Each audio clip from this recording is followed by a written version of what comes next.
벌써 이제 6월 첫째 주가 되었습니다.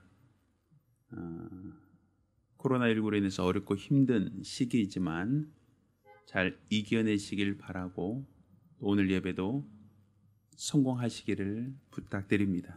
자, 지금부터 2021년 6월 6일 주일 예배를 시작하겠습니다. 함께 부르실 찬송은 6월절 어린 양의 피로라는 곡입니다. 함께 부르시면서 하나님께 영광 돌리겠습니다.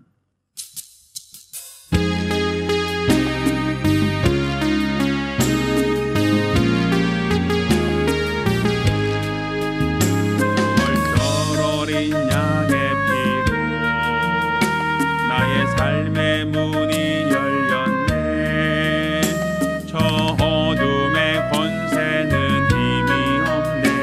주 보혈의 능력으로 원수가 날 정죄할 때에도 난 의롭게 설 수 있네. 난 더 이상 정죄함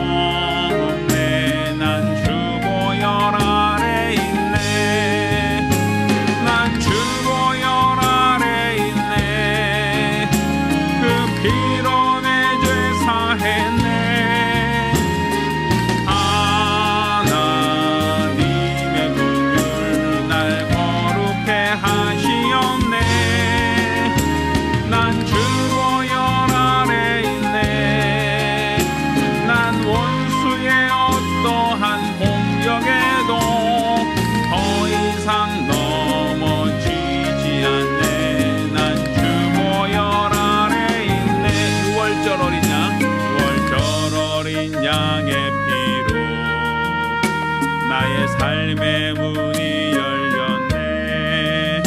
저 어둠의 권세는 힘이 없네. 주 보혈의 능력으로 원수가 날 정죄할 때에도 난 의롭게 설 수 있네. 난 더 이상 정죄함 없네. 난 주 보혈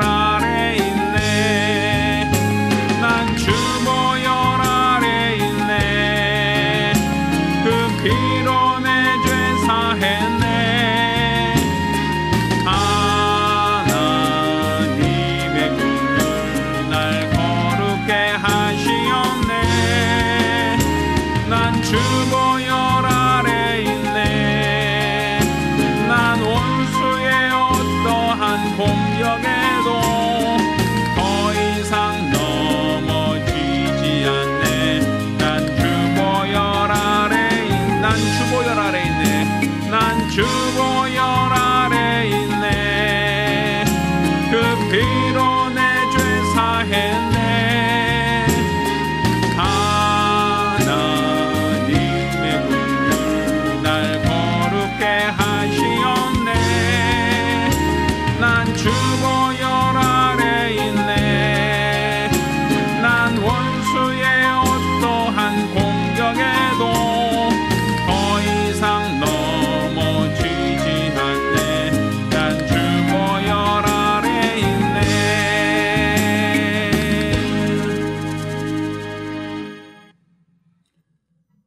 은혜로우신 아버지 하나님, 우리로 주 앞에 나와 예배 드리게 하심을 감사드립니다.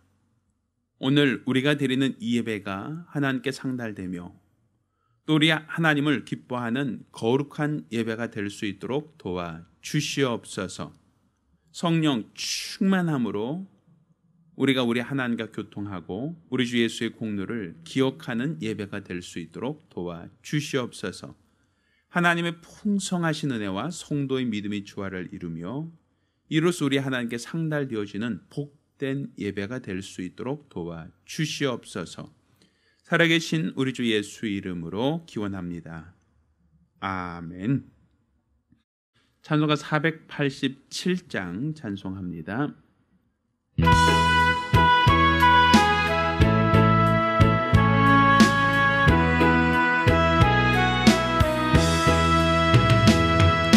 죄짐 맡은 우리 구주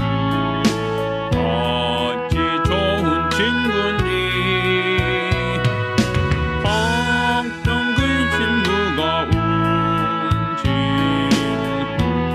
우리 주께 맡기세.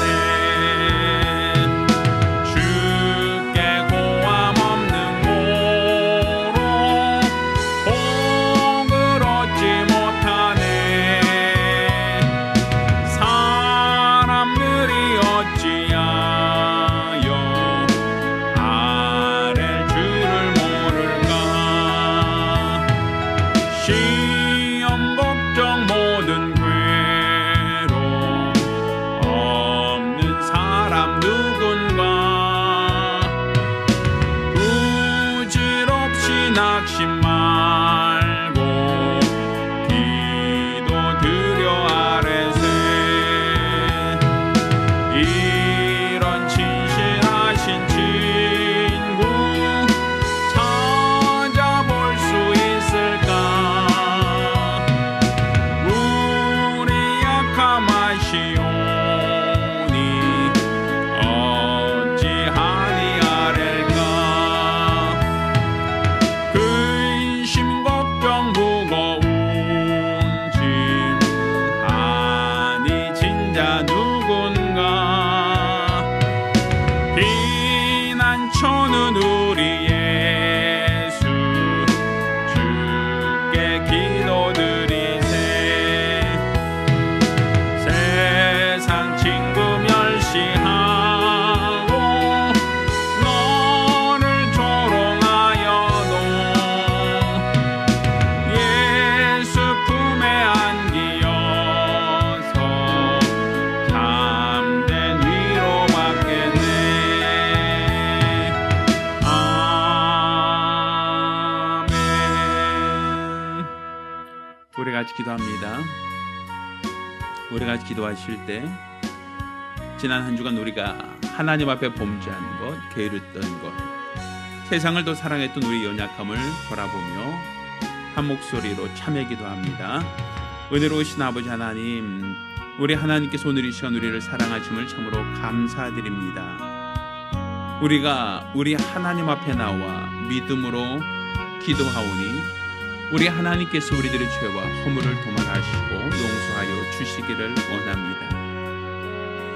하나님보다 세상을 더 사랑했다면 이 어리석음을 용서하여 주시고, 하나님 말씀보다 세상의 지식과 세상의 교훈에 더 귀를 기울였다면 이런 어리석음도 하나님께서 불쌍히 여겨 주시기를 원합니다.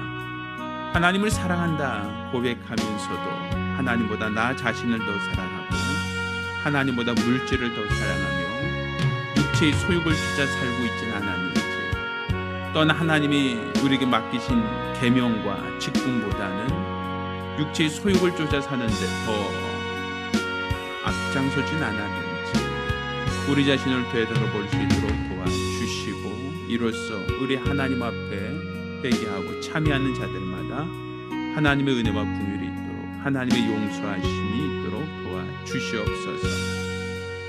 온전히 우리 하나님 아버지만을 믿으며 하나님 아버지만을 바라며 하나님 아버지만을 사모하며 하나님 아버지만을 소망하며 온전한 믿음 안에 사용되어지기를 원하오니 우리 하나님께서 큰 은혜를 더하여 주시옵소서.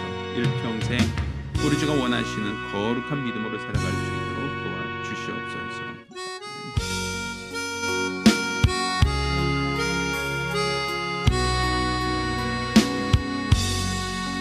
모든 영광을 하나님께, 모든 영광을 하나님께,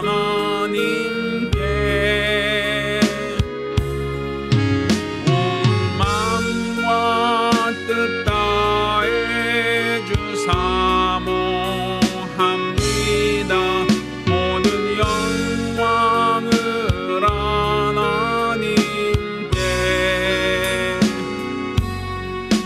하나님 찬양 받으소서.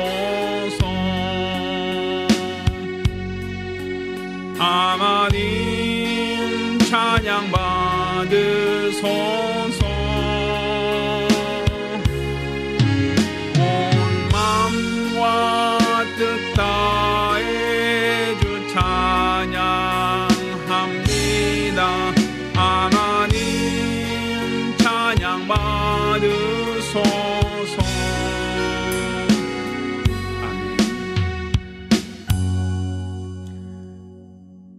은혜로우신 아버지 하나님, 오늘 이와 같이 우리 주 앞에 나와 믿음으로 예배드리게 하심을 감사드립니다. 오늘 주 앞에 나올 때 공수로 나오지 않고 믿음으로 나와 예물 드린 우리 모든 성도들을 기억하시고 드려진 모든 예물이 하나님께 상달되며 또 우리 하나님을 기뻐하는 참 예물이 될 수 있도록 도와주시옵소서. 수입의 10분의 1을 구별하여 예물 드린 손길을 복주시고 매월 작정함으로 올점 드린 손길을 복주시기를 원합니다. 또 우리 하나님 앞에 감사함으로 감사드린 자를 복주시고 또 영혼 구령을 위하여 선교 예물 드린 자도 하나님께서 기억하시고 복주시기를 원합니다. 이와 같이 연복의 감사함으로 연방 모든 자들 하나님이 기억하사 큰 은혜로 더하여 주시옵소서. 일평생 하나님의 은혜로만 살아가는 거룩하고 복된 성도들, 믿음의 사람들이 될 수 있도록 도와주시옵소서. 살아계신 우리 주 예수 이름으로 기도드렸습니다. 아멘. 오늘 주 앞에 감사하며 예물 드린 우리 모든 성도들과 또 가정들마다 하나님의 신령한 복과 은혜 있기를 예수 이름으로 축원합니다. 할렐루야. 자, 하나님 말씀 함께 봉독합니다. 하나님 말씀은 창세기 27장 1절로 14절까지 말씀을 교독하겠습니다. 함께 봉독하실 하나님 말씀 창세기 27장 1절로 14절까지 말씀을 교독합니다. 이삭이 나이 많아 눈이 어두워 잘 보지 못하더니 맏아들 에서를 불러 가로되 내 아들아 하매 그가 가로되 내가 여기 있나이다 하니 이삭이 가로되 내가 이제 늙어 어느 날 죽을는지 알지 못하노니 그런즉 내 기구 곧 전통과 활을 가지고 들에 가서 나를 위하여 사냥하여 나의 즐기는 별미를 만들어 내게로 가져다가 먹게 하여 나로 죽기 전에 내 마음껏 내게 축복하게 하라. 이삭이 그 아들 에서에게 말할 때에 리브가가 들었더니 에서가 사냥하여 오려고 들로 나가매 리브가가 그 아들 야곱에게 일러 가로되 내 부친이 내 형 에서에게 말씀하시는 것을 내가 들으니 이르시기를 나를 위하여 사냥하여 가져다가 별미를 만들어 나로 먹게 하여 죽기 전에 여호와 앞에서 내게 축복하게 하라 하셨으니 그런즉 내 아들아 내 말을 쫓아 내가 내게 명하는 대로 염소떼에 가서 거기서 염소의 좋은 새끼를 내게로 가져오면 내가 그것으로 내 부친을 위하여 그 즐기시는 별미를 만들리니 내가 그것을 가져 내 부친께 드려서 그로 죽으시기 전에 내게 축복하기 위하여 잡수게 하라.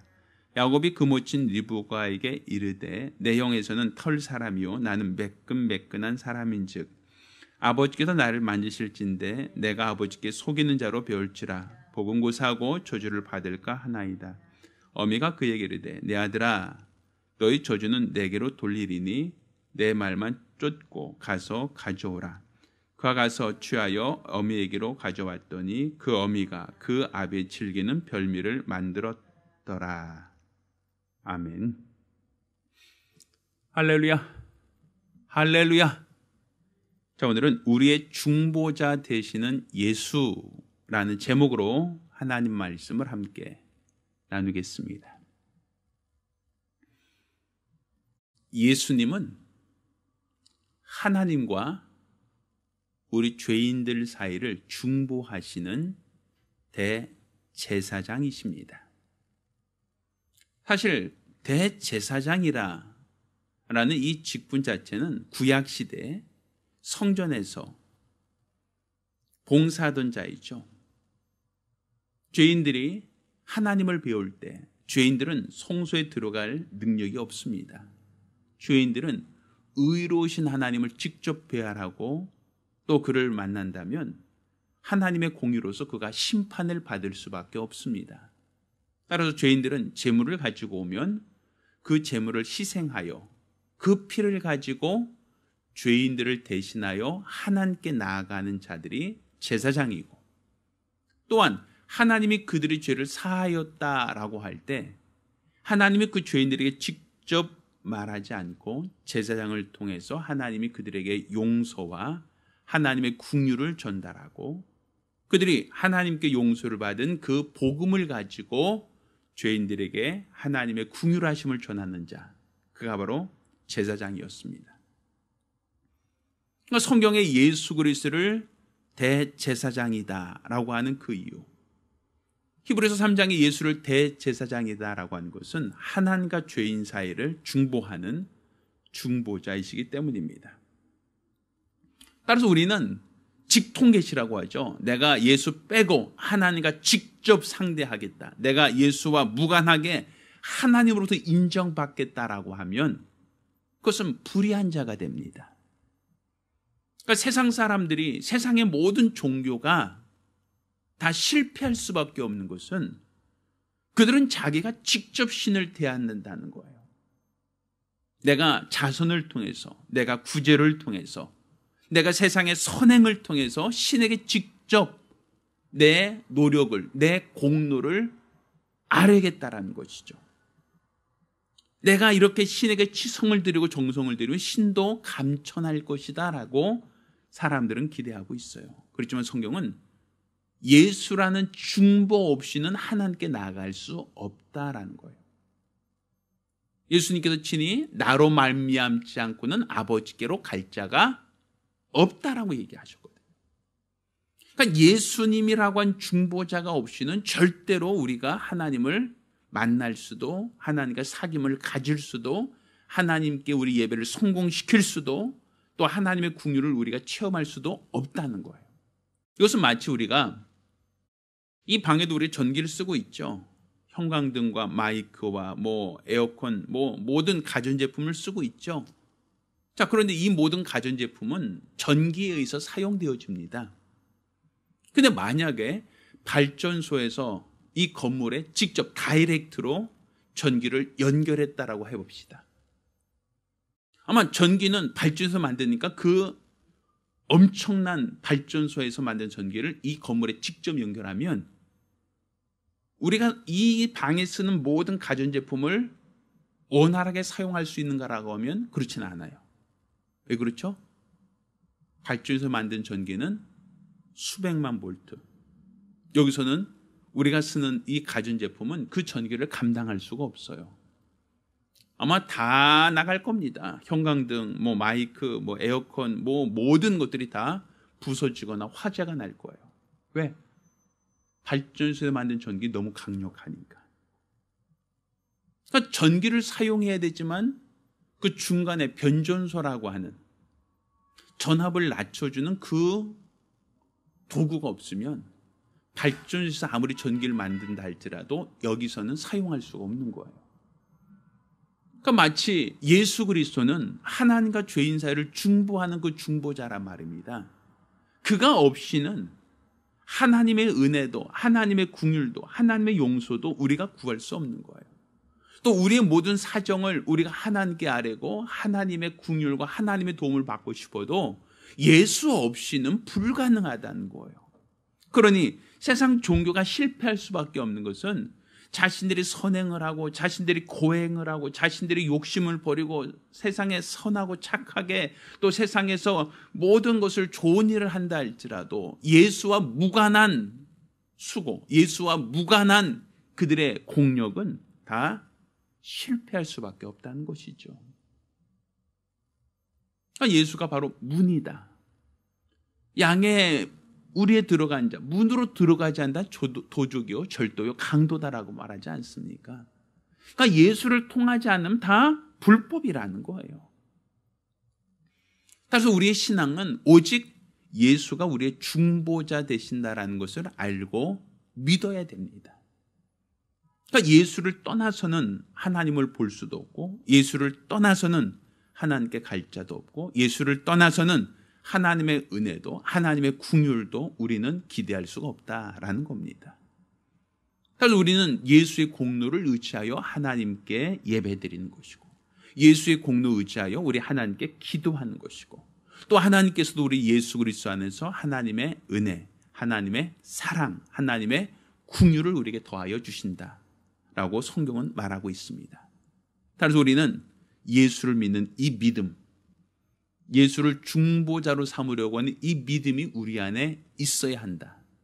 이것을 여러분이 믿기를 예수 이름으로 축원합니다. 자, 그런데 예수 그리스도가 우리의 중보자 되신다라고 할 때 그분이 오시기 전, 예수가 오시기 전엔 그럼 누가 그 역할을 했느냐라는 거예요. 예수의 중보 없이는 그럼 그 구약시대 사람들은 어떠한 중보가 있었느냐라는 것이죠. 사실 하나님께서 예수가 오시기 전에 이스라엘이라는 백성을 먼저 택하셨고 그들에게 하나님은 천사를 중보로 하여 십계명이라는 계명을 먼저 주셨습니다. 그런데 천사가 중보가 되었을 때 또 그들이 먼저 계명을 받았으나 성경은 율법 아래서 의인 없나니 하나도 없다라고 말을 하고 있어요. 율법을 중보로 해서는 하나님의 은혜와 하나님의 긍휼을 얻을 수가 없다는 거예요. 그렇다고 율법이 불의한 것이냐면 그렇진 않아요. 율법 자체는 하나님의 의의 기준입니다. 그런데 하나님이 원하시는 의의 기준에 도달할 자가 없다라는 거예요.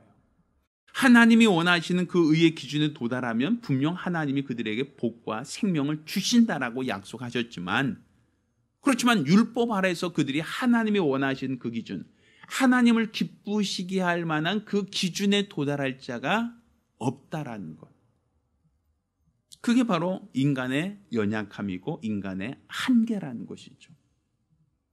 그러니 천사를 중보로 하여 하나님이 계명을 주시고 그들에게 하나님이 원하시는 그 기준에 도달하라고, 하나님이 원하시는 그 기준에 도달하면 복을 주겠다고 먼저 계명을 주셨지만 우리가 능히 감당할 수가 없었기에 하나님은 그 아들 예수를 통하여 예수를 중보로 삼으신 것이고, 또 예수 그리스도 안에서 우리가 하나님께서 원하신 그 의, 하나님이 원하신 그 의에 도달할 수 있게 되었다라는 겁니다. 우리는 이 율법과 이 복음의 관계, 이 율법과 새로 중보를 주신 예수의 그 관계를 우리는 하나의 어떤 사례로서 우리가 이해할 수 있는 하나의 어떠한 그 예시가 오늘 에서와 야곱의 관계에서 우리는 이해할 수 있는 겁니다. 또한 에서와 야곱의 관계 및 그 안에서 중보자로서 역할하는 그 어머니, 그 어머니 역할, 어떻게 본다면 이 리브가라고 하는 그 어머니 역할이 바로 우리 주 예수 그리스도의 중보자로서의 역할과 우리가 유사하다라고 볼 수 있는 것이죠. 물론 이건 하나의 예표로서 예수의 공로를 우리가 이해할 수 있는 하나의 사례로서 우리가 얘기하는 것이지, 우리가 그 자체를 예수다라고 표현할 수는 없습니다. 우리가 리브가의 역할을 통해서 우리는 중보자 되시는 예수의 어떠한 역할, 예수 그리스도의 사역에 대해서 우리가 이해해보자라는 것이죠. 자, 그러면 사실 어떻게 본다면 이 집안은 콩가루 집안입니다. 이삭은 큰아들을 사랑해요. 큰아들에 대한 편애가 있죠. 하면 리브가는 둘째 아들, 쌍둥이였지만 야곱이란 그 둘째 아들에 대한 편애가 있어요. 아버지는 큰아들에게만 약속을 합니다. 그렇지만 리브가는 둘째 아들에 대해서 오히려 더 두둔을 하죠. 어떻게 본다면 그래서 리브가가 그 둘째 아들을 위해서 별미를 만들어서 아버지께 대신 복을 받으라고 속이고 대신 그렇게 어떠한 작당을 하는 것, 또 그로 말미암아 그 집안이 마치 화목하지 않은 그런 어떤 모습의 가정이 꾸며지는 것, 어떻게 본다면 행복한 가정, 우리가 기대하는 바람직한 가정의 모습은 아닌 것처럼 보입니다. 그럼 왜 그럼에도 불구하고 리브가가 그렇게 하였느냐라는 것이죠. 왜 리브가는 야곱을 사랑하였고 야곱에게 특별히 아버지께 복을 받게 하려고, 그 차자에게 복을 받고자 하려는 그 사모함과 그 열정이 있었는가라는 것이죠. 자, 그거는 리브가가 그 아이를 임신했을 때, 그때 하나님께서 리브가에게 말씀하셨던 그 말씀, 리브가가 하나님으로부터 들었던 그 말씀에 근거하고 있는 거예요. 그가 그 쌍둥이를 임신하고 나서 그리고 나서 그 하나님께 묻죠. 그때 하나님께서 큰 자가 작은 자를 섬길 것이다 라고 하는 말씀을 주셔요. 리브가는 하나님께서 말씀하신 내 태중에 두 민족이 있는데 큰 자는 작은 자를 섬길 것이다 라는 그 말씀을 그는 기억하고 있었다는 것이죠. 그래서 야곱에게 대한 편애가 아니라 하나님이 그렇게 뜻을 정하셨으니 하나님이 원하신 뜻대로 그는 쓰임받고자 했다라고 볼 수 있는 거예요. 자, 오늘 리브가가 예수 그리스도, 곧 중보자 되시는 예수 그리스도의 사역을 우리가 이해할 수 있는 하나의 어떤 사례로서 우리가 얘기하는 것은 리브가가 야곱에게 행했던 이 세 가지 사건, 세 가지 어떤 역할을 통해서 우리가 예수 그리스도께서 우리에게 중보자로서 우리에게 역할을 하신 이 세 가지 역할을 우리가 이해할 수 있는 겁니다. 가장 첫 번째, 리브가가 어떤 일을 하였는가? 자, 오늘 우리가 읽은 본문을 보면 이런 표현을 써요. 자, 5절. 이삭이 그 아들 에서에게 말할 때 무슨 말을 합니까? 자, 나를 위해서 즐기는 별미를 가져다가 나를 먹게 하고 내가 너를 마음껏 축복하게 하라. 이렇게 아버지가 에서에게 얘기한 거예요. 이건 야곱에게 두 아들을 불러놓고 두 아들 다 말한 게 아니라 에서에게 얘기한 거예요. 그런데 야곱에게는 그 얘기를 하지 않았어요. 에서는 아버지가 나를 축복하겠다라는 거예요. 어떻게 하면? 내가 즐기는 별미를 만들어 갖고 와서 나를 대접하면 내가 너를 축복하겠다라는 거예요. 이것은 마치 율법에서 하나님이 먼저 부른 자에게 계명을 주고 네가 그 계명에 순종하여 나를 기쁘게 하면 내가 너에게 복과 생명을 주겠다라는 그 율법과 하나의 어떤 원리와 같다라고 볼 수 있는 거죠. 그런데 이방인들은 하나님의 율법을 받지 않았어요. 하나님의 율법과 무관한 자, 전혀 듣지도 못했었죠. 그러니까 먼저 계명을 받았고 먼저 그 계명대로 순종하여 사냥하러 나갔다. 그리고 아버지가 원하는 별미를 사냥하여 별미를 만들어서 아버지께 대접하고 아버지를 흡족하게 하면 내가 복을 받을 수 있겠다라고 생각한 것은 에서였다는 거죠. 그런데 그 얘기를 누가 들었다는 얘기예요? 5절에 보니까 이삭이 그 아들 에서에게 말할 때 누가 들었다? 리브가가 들었다. 그 아내가 들었다는 것이죠. 자, 그리고 에서가 사냥하러 들에 나가매 리브가가 누구에게 말합니까? 그 아들 야곱에게 똑같은 사건을 똑같은 이야기를 합니다. 자, 이게 첫 번째예요. 우리는 율법을 직접 들은 자가 아니죠. 왜? 첫째 계명을 십계명을 받은 것은 이스라엘 백성이고 먼저 택함 받은 에서와 같은 자들, 그들이 먼저 하나님의 말씀 받았고 하나님의 계명을 받았지만 우리 이방인들이었던 우리들은 그때까지 율법이 무엇인지 하나님이 어떤 말씀을 원하시는지 어떻게 해야 하나님을 기쁘시게 하는지 우리는 알지 못했단 말입니다. 그런데 예수를 통해서 우리에게 하나님이 말씀을 전해주는 거예요. 내가 하는 말은 내가 자유로 하는 것이 아니라 아버지께서 내게 주신 것을 전한다 라고 하며 예수를 통해서 우리는 복음을 듣게 되는 거예요. 우리가 순종해야 될 말씀을 듣는 거예요. 자, 그런데 예수를 통하여 주신 말씀은 뭡니까? 너희도 사냥하러 나가라. 너희도 사냥하고 나가서 너희도 아버지가 원하는 별미를 만들어 갖고 와라. 똑같은 율법을 주신 게 아니죠. 예수님을 통해서 주신 말씀은 아버지가 아들을 통해서 주신 말씀은 맞는데 그런데 그분이 하신 말씀 뭡니까? 내게로 가져오라는 거예요. 형은 사냥하러 들러나갔지만 너희는 내게로 가져와라. 내가 별미를 만들겠다는 것이죠. 자, 그러면서 리브가가 이제 첫 번째 아버지의 말씀을 우리에게 대언한 자라는 거예요. 첫 번째. 그러니까 율법은 천사로부터 직접 들은 이스라엘 백성에게 주신 하나님의 계명이다라고 한다면 우리는 누구를 통해서 들었어요? 그 말씀을 예수, 곧 리브가를 통해서 아버지의 말씀을 들었던 야곱처럼 우리는 예수를 중보로 하여 하나님 말씀을 들은 자, 예수를 중보로 하여 하나님의 뜻을 깨달은 자, 예수를 중보로 하여 하나님이 어떻게 한 자에게 복을 주겠다는 것을 우리가 알게 되었다라는 거죠. 이게 첫 번째입니다. 자, 두 번째는 에서는 어머니의 공로 없어요. 어머니의 도움 없어요. 자기 힘으로 사냥하고 자기 힘으로 사냥한 것을 가지고 와서 아버지가 좋아하는 별미를 만들어야 되는 것이 에서의 역할이에요. 반면에 야곱의 경우는 그렇지 않죠. 자, 어머니가 시킵니다. 뭘 시킵니까? 자, 네 아버지가 원하는 별미를 만들어주고 그러면 축복한다고 했으니 너는 내게로 뭘 가져와라? 사냥하라는 게 아니에요. 자, 9절부터 보면, 자, 8절부터 읽겠습니다. 그런즉 내 아들아, 내 말을 쫓아 내가 내게 명하는 대로 염소 떼에 가서 거기서 염소의 좋은 새끼를 내게 가져오면 내가 그것으로 내 부친을 위하여 그 즐기시는 별미를 만들리니. 이렇게 됐죠. 그러니까 너는 뭐만 하라는 거예요? 사냥으로 나가라고 얘기하지 않아요. 염소 떼에 가서 염소 새끼 중에서 좋은 거 하나 갖고 오라는 거예요. 누구한테? 어머니한테. 나에게 갖고 와.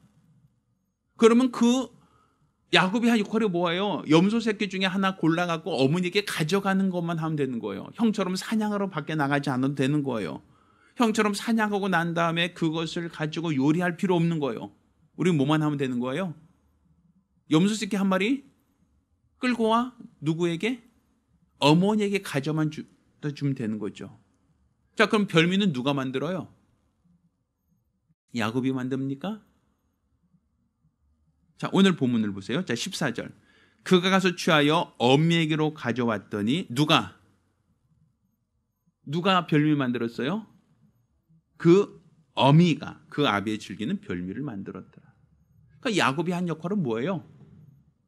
염소 새끼 한 마리 끌고 온 밖에 없죠. 그러니까 그것을 아버지가 좋아하는 별미를 만든 것은 누구다? 리브가, 어머니란 말이에요. 에서는 그렇지 않죠. 자기가 직접 사냥해야 돼요. 사냥하고 나서 그 사냥한 것을 끌고 와서 자기가 직접 요리해서 아버지가 좋아하는 별미를 만들어야 되는 거예요. 자기가 다 해야 되죠. 모든 것을.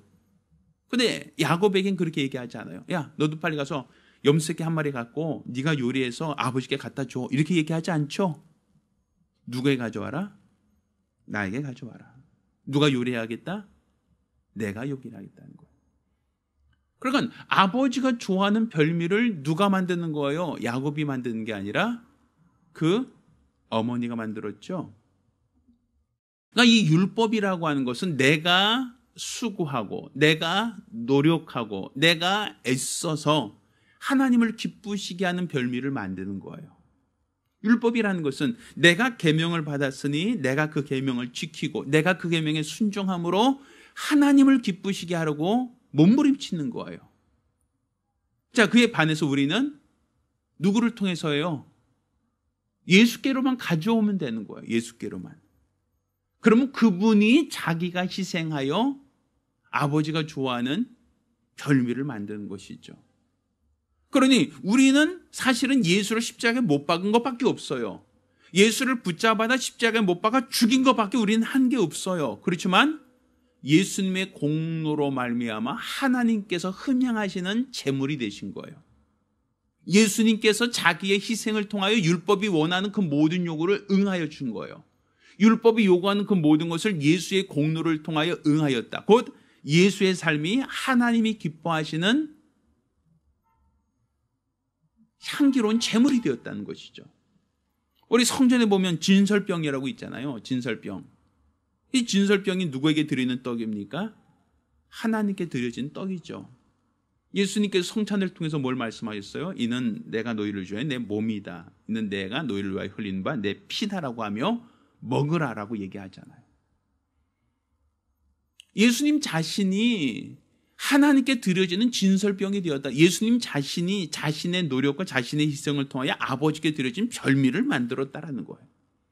하나님이 기뻐하실 만한 별미를 그분이 만들었다. 내가 만드는 게 아니라 예수님이 그 별미를 만들었다. 아버지가 원하시는 뜻을 이루시고 아버지가 원하시는 율법을 그분이 성취하심으로 아버지께서 흠양하시는 별미를 그분이 준비하셨다. 우리는 뭐만 했습니까? 사냥한 것도 아니고 우리가 요리한 것도 아니고 누가 대신했다?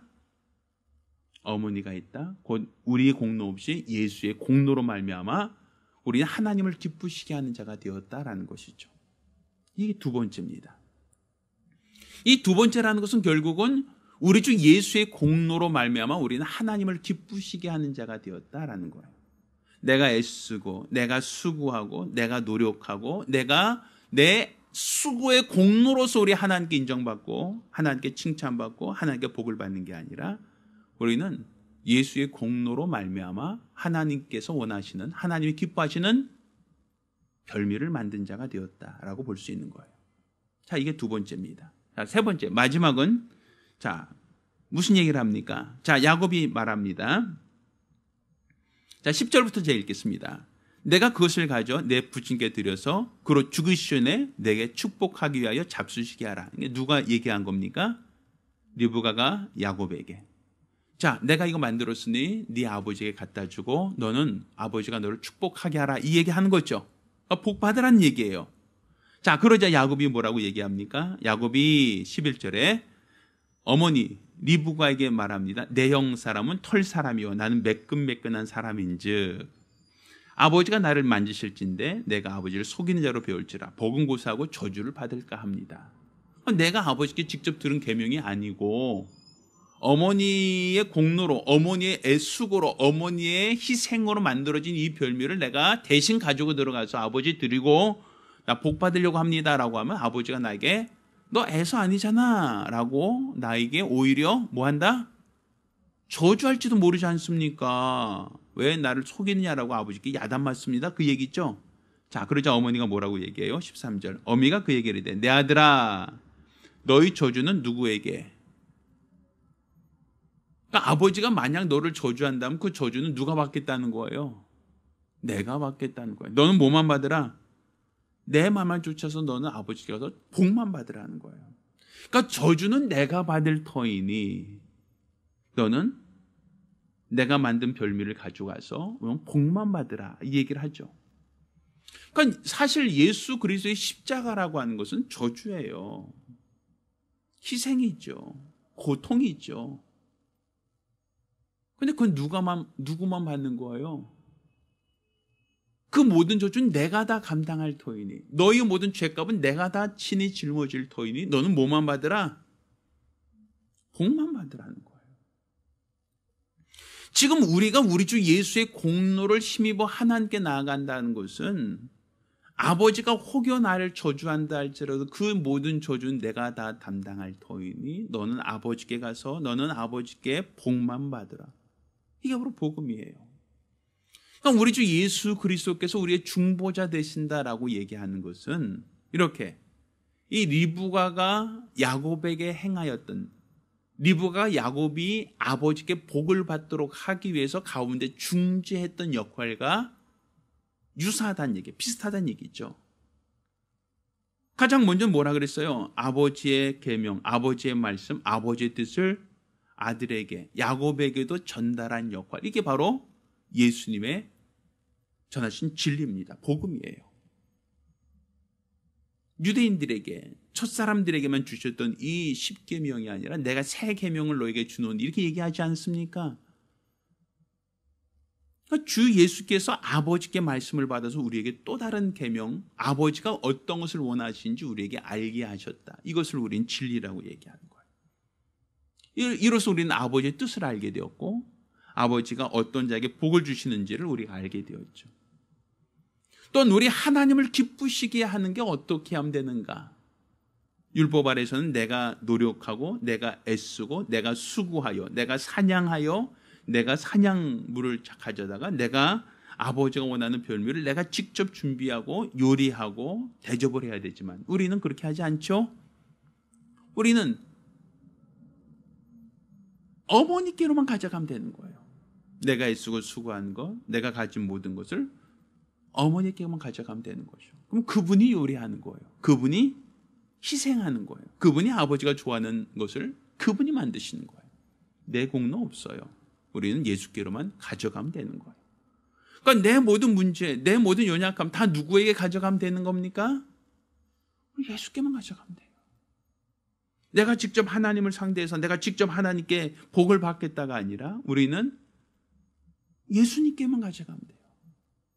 예수님께 가져가서 그에게 맡기기만 하면 되는 거예요. 그럼 그분이 아버지가 원하시는 별미를 그분이 친히 만드시는 것이죠. 그러니까 우리는 얼마나 쉽게 은혜를 받은 자인가.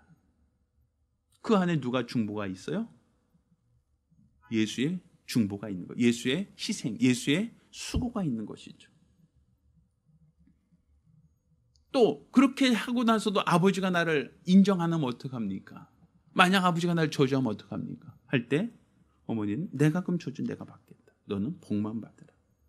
모든 저주는 내가 짊어질 터인 너는 복만 받으라. 바로 예수의 십자가, 예수의 고난. 아버지께서 그 죄인을 심판하신 그 모든 심판은 예수님이 친히 다 담당할 터이니 너는 하나님께 복만 받으라. 이게 우리 주 예수의 공로란 말이에요. 그러니 우리는 찾아야 먼저 택함 받은 자들이 아니에요. 이스라엘 사람들이 먼저 택함 받았고 먼저 계명을 받았고 먼저 계명대로 살았고 하나님께 먼저 인정받았던 선민들이죠. 우리는 그에 비해서 볼 때는 나중에 택함 받고 나중에 우리는 하나님 계명도 직접 듣지 못했고 이방인이요 외인에 불과하잖아요. 그런데 어떻게 나중된 자가 먼저 될 수 있다라고 말할 수 있겠습니까? 어떻게 먼저 택함 받은 이스라엘 사람들보다 우리가 먼저 하나님께 복받은 자가 되고 먼저 하늘나라를 기업으로 하나님을 아버지라 부를 수 있는 그 권리를 어떻게 갖게 되었는가? 우리는 이스라엘 사람들은 율법을 잘 지키지도 못했어요. 계명대로 살지도 못했어요. 십계명 또 율법이 요구한 그 모든 규례 우리는 잘 지키지도 못했잖아요. 우리는 그렇게 살지 못했단 말이에요. 그럼에도 불구하고 우리가 구원받았다. 그럼에도 불구하고 우리 하나님께 복을 받았다. 저 하늘나라 영원한 나라에서 우리는 하나님을 아버지라 부를 수 있게 되었다라고 이렇게 말할 수 있는 이 믿음의 담대함은 어디서 온 겁니까? 바로 예수님이 우리의 중보자가 되셨다는 거예요. 그분이 나의 중보자가 되셨다. 그게 바로 우리에게 은혜가 된 것이고 우리에게 능력이 되는 것이죠. 저는 금년도 십자가의 도가 하나님의 능력이다라는 이 슬로건, 왜 십자가의 도가 하나님의 능력이 되는가? 마치 리브가의 희생을 통하여 야곱이 아버지께 복을 받지 않습니까? 그가 원래는 차자예요. 둘째예요. 아무리 형에게 장자권을 샀다 할지라도 아버지는 그를 장자로 인정하지 않아요. 먼저 계명을 줬던 것은 에서이지 야곱이 아니거든요. 그럼에도 불구하고 에서를 대신해서 야곱을 축복하셨다라고 하는 것은 그 가운데 누가 그 역할을 하신 겁니까? 리브가, 어머니가 그 중보자 역할을 했던 거 아닙니까? 그러니 예수님께서 우리의 중보자 되신다라는 거예요. 마치 리브와 같은 어머니가 야곱에게 복을 받도록 하기 위하여 자기가 대신 저주를 받겠다라고 그렇게 말씀하셨던 것처럼 예수님의 십자가는, 예수님의 고난은 내가 받아야 될 저주, 내가 당해야 될 모든 고통을 예수님께서 대신 짊어지셨다는 거죠. 그러니 너희는 아버지께 나아가서 뭐만 받으라? 복만 받으라는 거예요. 예수가 만들어 놓은 이 별미를 가지고 아버지께 나아가게만 하라는 거예요. 예수님께서 이루어 놓으신 이 구원의 복음을 가지고 그 피를 가지고 아버지께 가져가기만 하면 된다는 거예요. 예수가 희생하신 그 희생의 공로, 아버지가 원하는 이 별미를 가지고 너는 아버지께 가져만 가라. 그리고 너는 복만 받으라. 그러니 우리는 이 별미 없이 아버지께 복을 받으러 가겠다는 것이 얼마나 어리석은 겁니까? 아버지께 복을 받고자 한다면 먼저 아버지 마음을 흡족하게 해야 돼요. 아버지께 복을 받고자 한다면 아버지가 원하는 별미를 준비해 가져야 돼요. 근데 그 별미는 내가 애쓰고 수고하여 준비할 수 있는 게 아닙니다. 만약 내가 애쓰고 수고하여 별미를 만들겠다라고 한다면 이건 에서와 같은 자이죠. 우리는 예수의 공로를 의지하여 하나님을 기쁘시게 하는 자다라고 볼 수 있는 겁니다. 우리는 예수의 공로를 의지하여 예수가 이루신 이 구원의 역사를 가지고 하나님께 나아가는 겁니다. 그리고 그것을 하나님께 드려 하나님께 복을 받고자 하는 게 바로 우리의 믿음입니다. 이로써 나중된 자가 먼저 된 자, 또 큰 자가 작은 자를 섬기리라 하는 말씀이 오늘날도 동일하게 이루어질 수 있는 겁니다. 우리가 먼저 택함받은 선민은 아닙니다. 먼저 계명을 받은 이스라엘 백성도 아닙니다. 그렇죠. 우리가 나중된 자로서 먼저 될 수 있는 것. 먼저 계명을 받지도 않았음에도 불구하고 하나님을 기쁘시게 하는 자, 하나님의 자녀된 권세를 가질 수 있다라고 하는 것은 내 공로 아닙니다. 내가 잘나서도 아닙니다. 내가 애쓰고 수고해서도 아닙니다. 우리에게 중보자가 있기 때문입니다. 바로 예수님이 나의 중보자가 되셨고 또 예수의 공로가 있기에 우리는 하나님께 나아갈 수 있고 또 예수의 공로로 말미암아 우리는 하나님께 나아가 하나님께 복을 받기에 합당한 자가 될 수 있는 겁니다. 따라서 우리 주 예수의 공로를 힘입어 하나님께 나아가는 자, 또 예수의 공로를 힘입어 하나님께서 약속하신 복으로 복받는 자들이 되기를 예수 이름으로 축원합니다. 저와 여러분 모두가 예수의 공로로 사는 자, 예수의 공로를 힘입어 하나님 아버지께 복받는 복된 가정, 복된 성도가 되기를 예수 이름으로 축원합니다. 기도하겠습니다. 우리가 기도하실 때 내 공로로 말미암아 하나님께 나아가고자 한다면 우리는 첫 계명에 속한 자에 불과하고 우리는 우리의 수고와 우리 노력으로는 우리는 절대로 하나님의 복을 받기에 합당할 수가 없습니다. 우리 중보자 되신 예수, 리브와 같이 우리에게 복을 주기 위하여 자신에게 저주를 돌리라고 하신 예수의 공로로 말미암아 우리 하나님께 복받을 자가 됩니다. 따라서 예수의 공로를 의지하여 하나님께 복받은 거룩한 가정이 될 수 있도록, 거룩한 성도가 될 수 있도록 한 목소리로 기도합니다. 은혜로우신 아버지 하나님, 내 공로로, 내 수고로, 내 열심으로 하나님께서 원하시는 별미를 준비하고자 한다면 우리는 실패할 수밖에 없고 또 우리의 노력과 우리의 수고가 결국 아버지를 기쁘시게 할 수 없음을 우리가 알고 있습니다. 그렇기에 우리는 예수를 통하여 하나님 말씀을 들었고 예수를 통하여 하나님이 무엇을 기뻐하시는지 그 하나님의 기쁨을 우리가 알게 되었습니다. 따라서 우리가 예수를 통하여 하나님이 원하신 별미를 만드는 것이 바로 하나님께 복을 받을 수 있는 비결이라는 것을 깨달아 알게 도와 주시옵소서. 그렇지만 그 별미를 내가 애쓰고 내가 수고하여 만드는 것이 아니라 우리는 예수께서 만들어 놓으신 별미, 예수께서 율법이 요구하시는 그 율법을 스스로 다 지켜 행하고 이로써 우리 하나님이 원하시는 별미를 그분이 친히 준비하시고 만드셨사오니 우리는 예수께서 만드신 이 별미, 예수께서 만드신 그 희생, 예수께서 만드신 그 수고와 눈물의 그 떡을 가지고 하나님께 나아갈 수 있도록 도와주시옵소서. 이로써 예수께서 모든 저주는 내가 받을 터이니 너희는 복을 받으라 하셨던 것처럼 모든 저주와 모든 채찍질과 모든 수고는 예수님이 다 담당하실 터이니 너희는 아버지께 나가 복만 받으라고 하신 그 말씀처럼 우리는 예수의 공로를 힘입어 하나님께 나아가 하나님께 복받은 자들이 될 수 있도록 도와주시옵소서.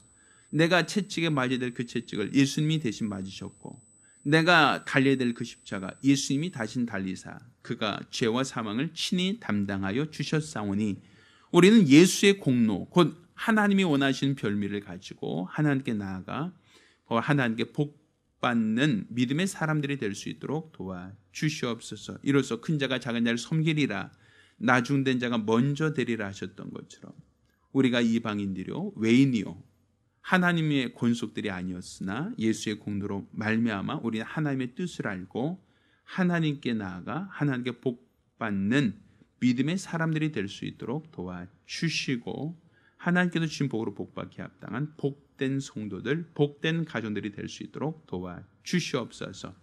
십자가의 도가 하나님의 능력이 될 수 있는 것은 바로 예수의 공로, 예수의 중보자로서의 희생의 기반으로 두고 있다는 걸 기억하여 예수의 공로를 감사하며 일평생 믿음으로만 살아갈 수 있도록 도와주시옵소서. 살아계신 우리 주 예수 이름으로 기도드렸습니다. 아멘. 할렐루야. 예수의 공로를 힘입어 하나님께 나아가며 하나님께 복받는 복된 성도들이 되기를 예수 이름으로 축원합니다. 자, 모두 일어나서 함께 찬송하겠습니다.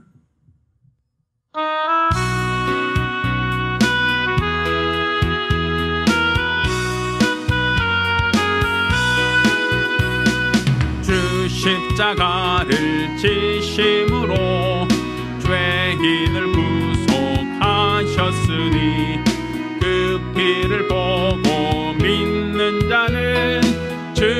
주의 진노를 면하겠네.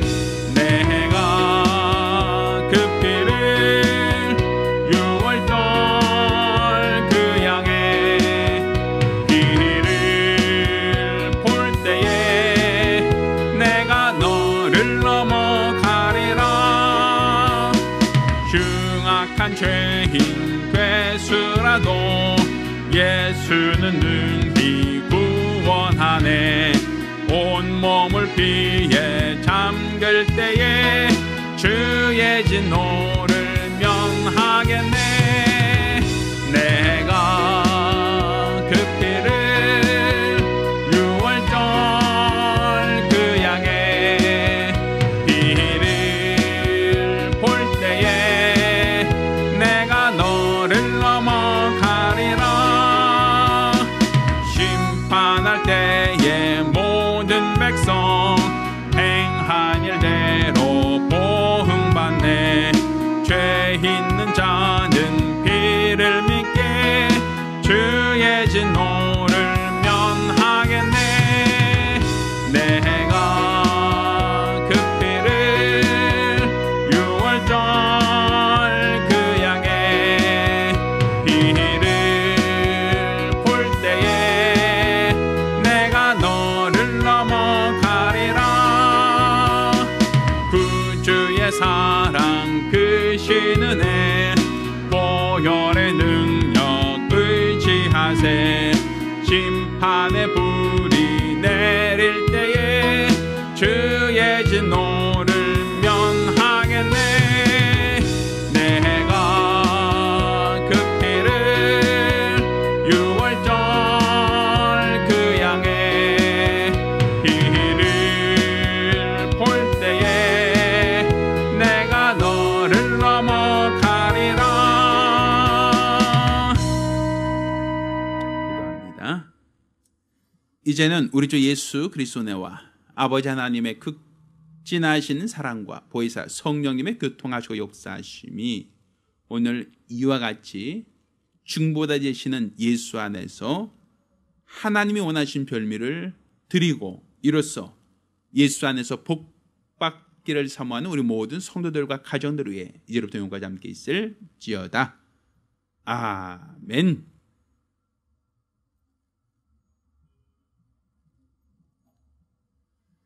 우리 하나님께 영광의 목소리 올리겠습니다. 자, 오늘은 6월 첫째 주일이죠. 원래 매월 첫째 주 저희가 성찬이 있었습니다만 오늘은 성찬을 함께 하지 않습니다. 저희가 코로나19가 이제 조속히 종식되면 그 이후로 성찬을 다시 재개하도록 하겠습니다. 그리고 저희가 11시 예배 후에 6월달 생일자 축하를 할 예정입니다. 함께 축복해 주시고 축하해 주시기를 부탁드리겠습니다. 감사합니다.